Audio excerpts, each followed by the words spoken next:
Hi guys, thank you so much for this question. In this video, I'm going to show you how I export my color palettes for my clients in Photoshop.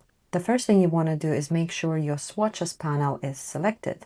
If you don't see it, you can come up to Window and tick it here in swatches. Next, I'm going to press I on my keyboard to bring up the eyedropper tool and start selecting colors. The first one in is my background color, which once selected will appear here.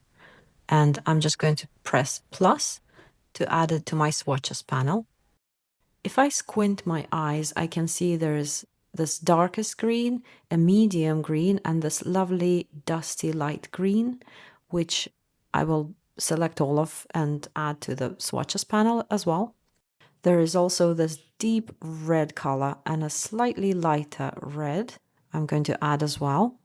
You can add a few more, but I feel like we got all the main colors in, and typically I export between 5 and 7 colors in total.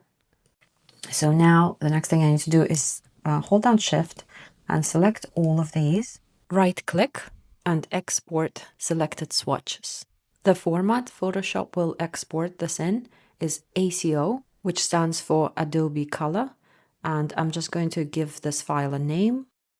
This is what the file will look like once exported, and when your client opens it up, it will automatically show the folder with the colors in their swatches panel. So here they all are. So it's a very efficient, professional way of doing it for your clients.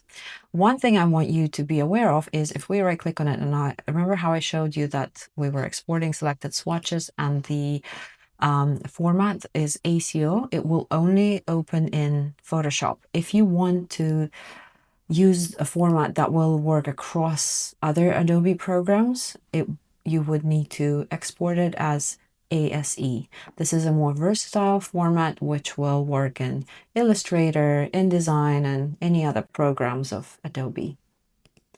That's it. Thanks so much for watching. And subscribe and follow for more.